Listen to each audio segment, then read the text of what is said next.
The opinions expressed in this podcast are individual and are not necessarily representative of Spirit Live or Toronto Metropolitan University. Thank you for listening.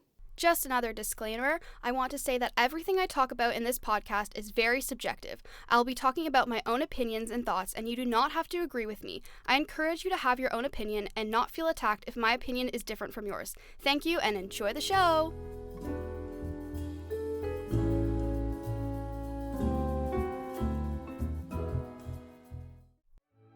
I'm like gonna read one more chapter. That made me feel why would they break up? enemies to lovers. Yes, please. Is it seriously 2 a.m.? They got back together. I'm literally gonna Throw my book. Sorry. You're listening to the Midnight Romantics podcast. Bedtime's option, right? What's up, readers? Welcome back to the Midnight Romantics podcast. So, as promised last week, our sports romance episode is a 2-part episode, and so today Mia is joining me again, and we are going to play some really fun sports romance games. I hope you enjoyed today's episode, and just as a reminder, please follow the Midnight Romantics on Instagram so you can stay up to date with all the content I will be posting. With that, let's get to the episode.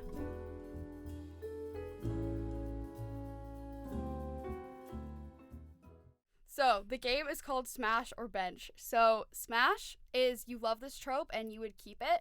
And then Bench is that you would, it's not something that you necessarily love or, it's kind of iffy on it. Yes. And you maybe get rid of it. So, the first one I have here is forced proximity. Smash or Bench? Smash. Smash? Yeah. I liked forced proximity.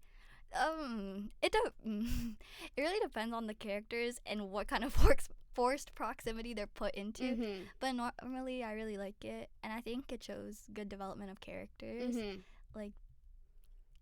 I liked forced proximities when they're enemies to lovers. Mm-hmm. I like the development of a relationship there. Mm-hmm. Yeah. Yeah, I think I'll also say Smash for this one. I think this one, it's one where it's if it's done well, then I'll really enjoy it. Yes. But I think it can present a good opportunity for characters to develop a relationship and get to know each other because they have to interact with each other. So yeah, I'll say Smash for this one. The next one is a rivalry. I love it. Smash. I love it. Smash. Oh, yeah. I think I like rivalry. I like rivalry when they're not competing against each other, though. I like it more so when it's when it's a player and then either not a fan, whoa, a player, Not a fan, what? a player and someone who works for the team or someone who works for the opposite team, something more like that, where they're not faced to see each other while playing the sport. It's more so after the sport, it's that's where the rivalry is founded. Yeah. I totally get that. I'd probably say also Smash because I don't know, enemies to lovers for me has always been an iffy one because my favorite trope, as everyone knows, is friends to lovers. So it's it's the opposite. But I feel I give it a bad rep, and it's when it's done well, I will probably enjoy it. And it's interesting because with heated rivalry, they're never really enemies with each other. Yes. It's more so of a team thing. So it's it's interesting because it's it's not really a enemies rivalry thing, which it's just interesting to me. But yeah, I think I would like it. I know, for me, my favorite sports romance, it's a figure skating book, which is it's so me, of course. Of course, out of all the sports books, I'm gonna pick a figure skating book. Is it the one by It's by Lane Fargo. I posted about it on the Midnight Romantics Instagram because I read it over the winter break. And it's called The Favorites. Oh. And it kind of has an aspect. It's a very because they're figure skaters, but they're ice dance partners, but they're they've been in love with each other since childhood. So it combines my friends to lovers, but then things happen where they kind of get separated, and then there's a rivalry, kind of a enemies aspect between them, and it's so interesting. And it's also told in there's an aspect of a documentary format to it. So if you kind of like Daisy Jones and the Six or something, you might enjoy this one. It's kind of a sports version, I guess. But there's so much drama, and I love reading about figure skating because it's just interesting, and there's so much tea that happens. Yes. It's a sport with tea and drama. So read that one, but that definitely has a friends lovers and an enemies rivalry aspect, which is kind of like, I appreciate that because it kind of combines them both together, I think. Okay, my next one is, let's see, let's do golden retriever. Ooh, this one is interesting, I think. I think Smash, but it's like a Smash. Like, yeah. I like it. I think I like when the guy's golden retriever and the girl's more like grumpy. Yeah, Grumpy Sunshine was another one I had on the list because I feel like that's a common one that you see often in sports romance. Like, I think but I do like I like a grumpy male and like a bubbly girl too. No, I think Smash. I think golden retriever is a good trope. I just think sometimes like the way characters are presented as golden retriever can be a little jarring sometimes. Like, why are you acting like that? I feel like with golden retriever, I'd say probably also a Smash for me, but I feel like with golden retriever, there's a fine line between like having it done really well and overdoing it, where it becomes like insanely frustrating, I think, to read about. So like, I definitely think there's a line there, because I feel like because golden retriever, I feel like can like bleed over into like being just like clingy and annoying. And so I feel like that's the line where you're like, you gotta like stay away from that. Like, stop it there. When the golden retriever is like overly possessive and you're exactly like, whoa, that's what are you doing? no. I feel like possessiveness is another thing that associate with sports romance as well. It is. Yeah, I feel like that one it's a fine line there. Okay, the last one, actually maybe I'll do two more. I like this. Teammate sister. High key Smash. High key. Smash, actually. Okay. I would probably say bench because I don't know, I feel like I'm just like, but then again, it's super entertaining to read. Yes. So like I'm kind of, it's like not something I would like maybe seek out to read, but like if it was there, I mean, I'd probably be entertained. Yeah. You know? I think with Teammate Sister, the thing is, sometimes Teammate Sister also bleeds into, like, I'm a big Enemies to Lovers fan. Like, if you know me, I love a good Enemies to Lovers, and I feel like sometimes Teammate Sister can bleed into Enemies to Lovers. Oh, for sure. Yeah. And cause, like, conflict between, like, the athlete and their friend or whatever, or their, And I'm a big drama person. I love the drama. Bring me the drama. Oh, absolutely. Bring the drama whilst we're reading. Exactly. So I think Teammate Sister is probably, like, one of the most dramatic tropes because you're trying to hide the relationship. Like, I read, I don't know what the book is called, but it's a racing romance, like a Formula One romance. Cool. And it was, like, enemy's sister. Okay. Or, like, rival sister. That was really good. Okay. I think it does bring the drama. Yeah. Which is, like, I'm here for that, for sure. Guys, I'm just smashing all of these tropes. This is really bad. Okay, maybe I just didn't pick, I don't know, is there a trope that you're thinking of in sports romance that you don't really like? I'm putting you on the spot. I can't lie. You're gonna hate me for this. I don't like friends to lovers in sports romance. That makes sense, especially because if you're an enemies to lovers person. And honestly, I think I'm kind of going to agree with you because I feel like friends to lovers does not really, like, is not really fitting to a sports romance because I feel like there's always some sort of competitive edge. Yes, I was gonna say and that. That's like that's a cornerstone of the subgenre. And so I feel like, I don't think I've ever read or really seen much about a friends to lovers sports romance. So I think the only real like friends to like, or a lot of the friends to lovers sports romance is more of, it's the brother's sister thing where it's like, oh, like I just see you as a little sister. And sometimes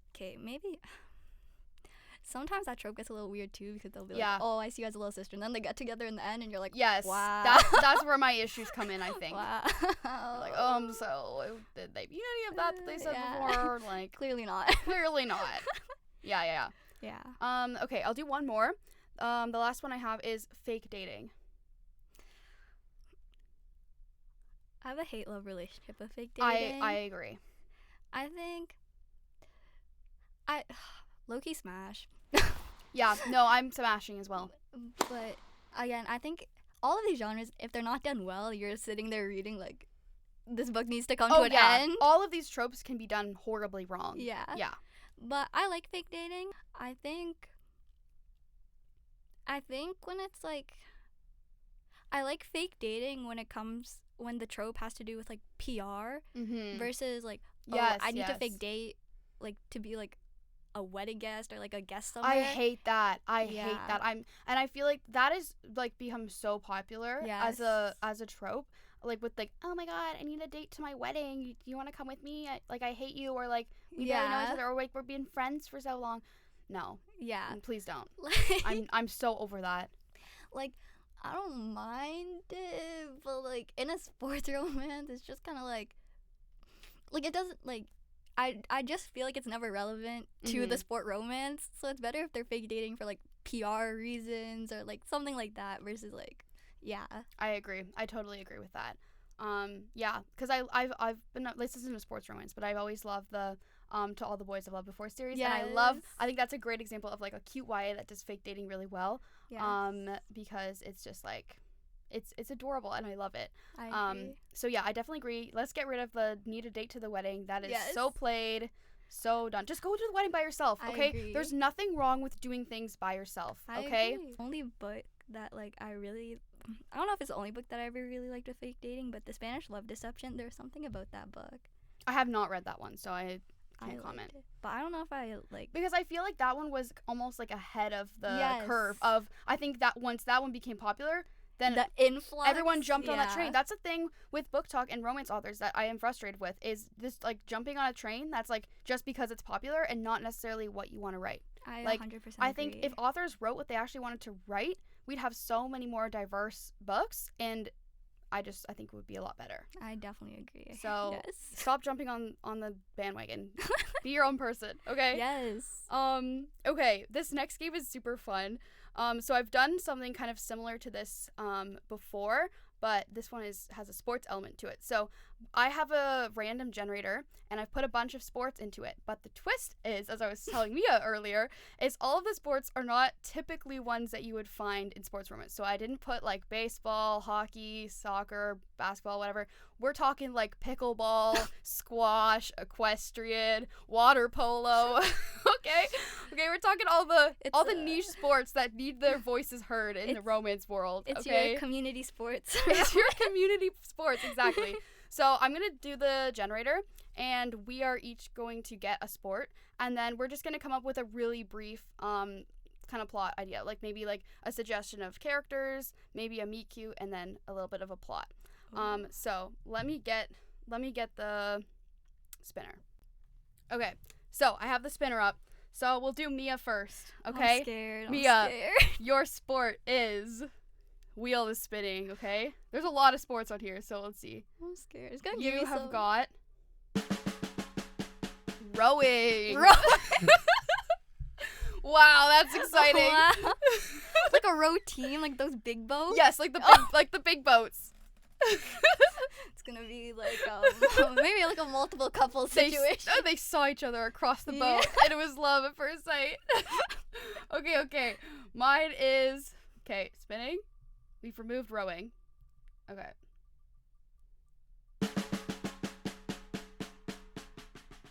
Cricket. Oh, We've got cricket. Okay, I don't know too much about cricket. So might have to do some Googling really quickly. Okay. Perfect. Okay, so we've got rowing and cricket, and we're gonna go put some ideas in the story blender, and we're gonna come back with a plot that might or might not be cohesive. We'll see.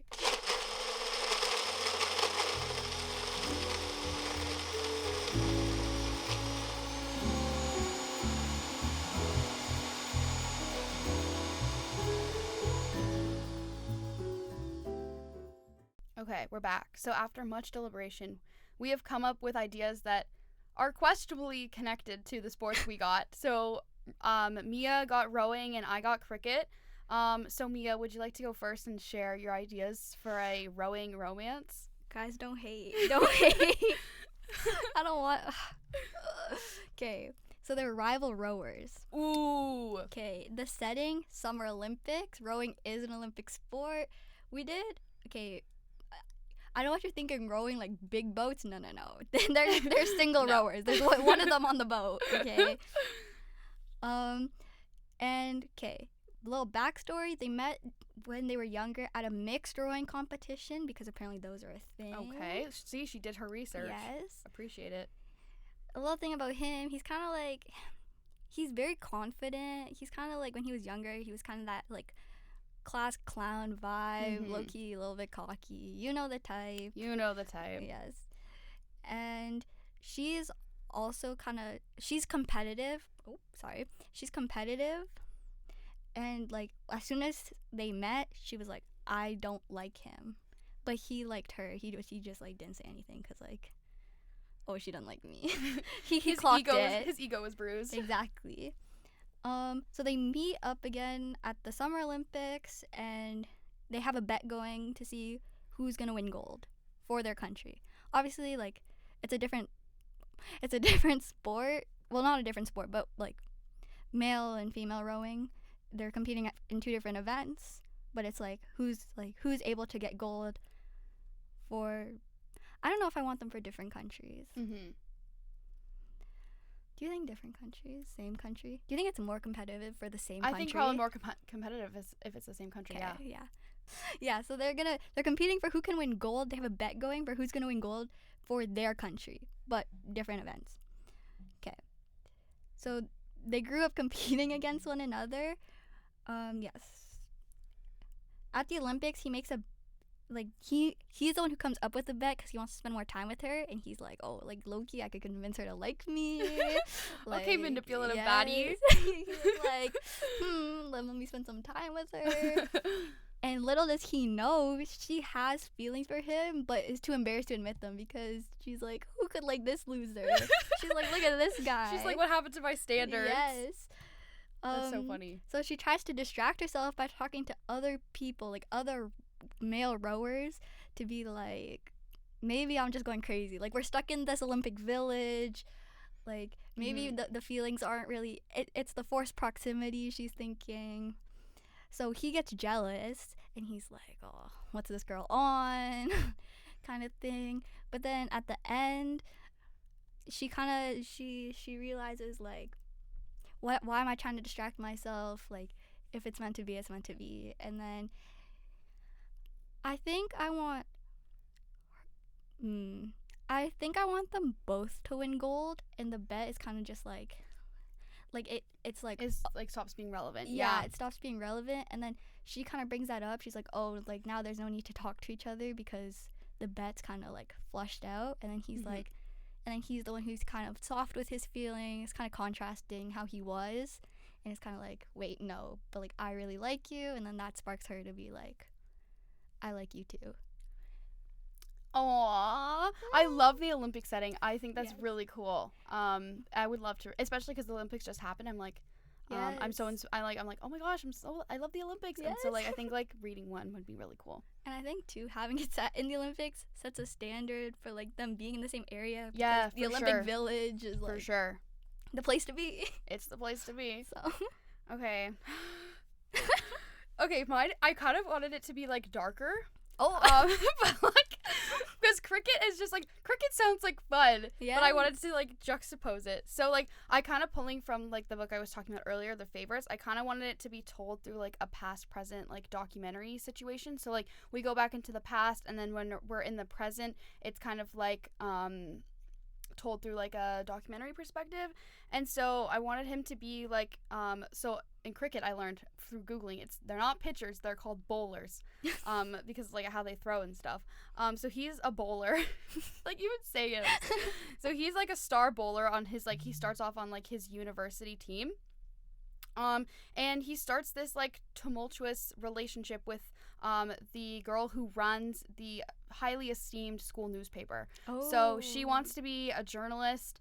I don't know, maybe she's interested in sports journalism in particular, but she's interested, and maybe they meet when like she's doing a piece on the team or something, and like she catches his attention. But like overall, I wanted to kind of go into like the kind of the struggle between like greatness, like wanting to achieve greatness and being like obsessed with like results. I don't know if anyone's read Carrie Soto is Back by Taylor Jenkins Reid, but it's kind of like it's a tennis book about this woman coming out of retirement and wanting to kind of win one last Grand Slam, and so kind of like that vibe where it's like he'll stop at nothing to like achieve like what he sees as like being great, and maybe this is because he had like a lot of pressures on him as a child. And so he lies and cheats, and I want him to have like a doping plot that comes up a doping in cricket that comes up in the documentary, and kind of like having the girl who's doing like who's his like love interest and like doing the journalism, kind of like almost getting her to lie for him kind of thing, where it's like she gets caught up in his scandals, and like maybe I don't know, maybe there's like some sort of like I don't know, like Marty Supreme drug, or like some sort of like Marty Supreme side plot where there's like weird stuff that happens that's not related to the sport at all, and like maybe there's like a drug deal plot, I don't know. And so it's kind of like about how he like lies and cheats, and he like pushes away who's really important to him, because he really loves this girl, but does he love wanting to achieve greatness more? So that's my dark, weird cricket romance. Hey, if you're an author who writes sports romance, we just gave you two ideas that are not hockey, not like baseball. I don't know, nothing that's popular. So we gotta widen the genre to include more rowing and cricket books. Yes. Okay. We did our research. Yes. I learned things just for this. Exactly. Okay. Exactly. Well, that about wraps up today's episode. Mia, I want to thank you so much for being on the podcast. Had so much fun chatting and playing these games with you. So thank you so much for being here. Thank you for having me. I had so much fun as well. This was like, if you want to have me on again, I'd love to come back. Absolutely. I'll lock in and read some classics, and then you can come back and we can talk about it. Classics. I like sad romance. Oh, me too. Yes. Okay. If you want to talk sad romance, let's talk sad romance. Okay. Such a different vibe from this podcast. Such a different vibe, but it needs to be said. Yeah, thank you so much for being here. I love being here. Thank you. So thank you for tuning in to today's episode. I hope you enjoyed it. And I will see you next week. As a reminder, bedtime is optional. Finish your last chapter. I'll see you next week. Bye. Bye.